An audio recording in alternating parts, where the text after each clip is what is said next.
Hey guys, just a real quick little blip here on back to record keeping. So these colonies, you watched me go through one the other day where I just had put the queen down all by herself, or with just her field force, and nothing, and she's laying them up. Some are stronger than others. I'm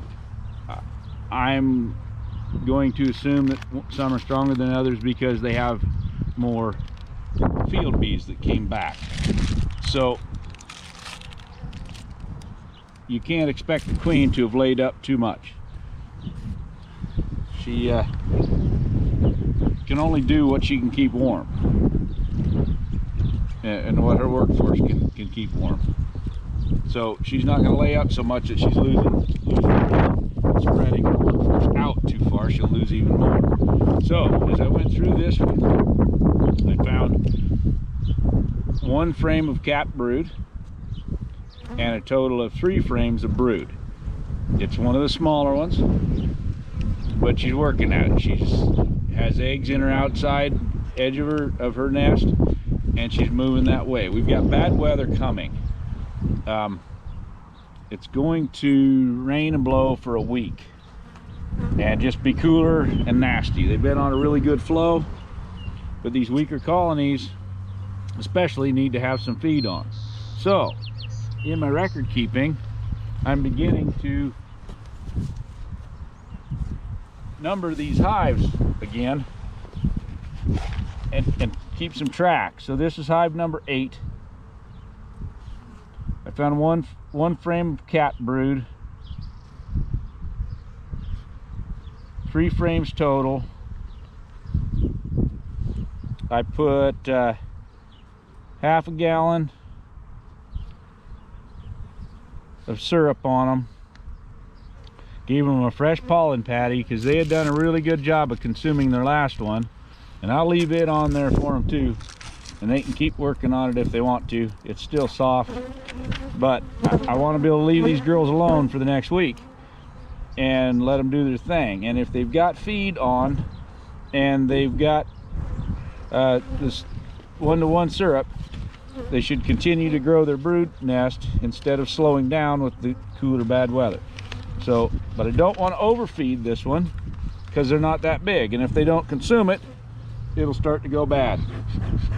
So if you don't write these down, keep records of this, especially as you get more and more colonies going, it's impossible to remember what you saw in there last time.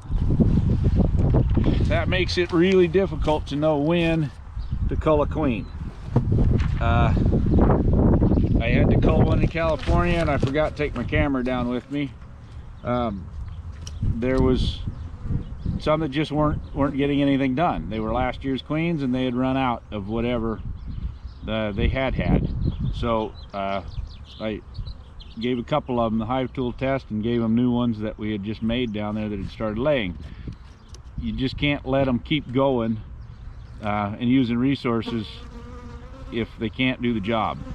Now, I don't mind one that's slowing down a little bit, going into a nuke and continuing to make brood for me and nurse bees, but down there I didn't have nukes to try to put them in.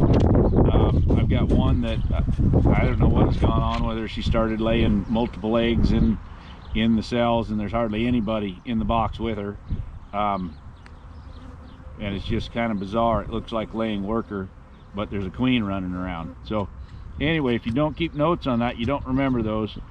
The other great thing with notes is you can plan your trip back in. So this is a weaker colony. After this bad weather, I know that I've got some stronger colonies, some that have 5 and 6 frames of brood laid up already. There's a really good chance that I'm going to steal some brood out of some of those boxes, which after this will have even more, and add to this girl to see what she can do.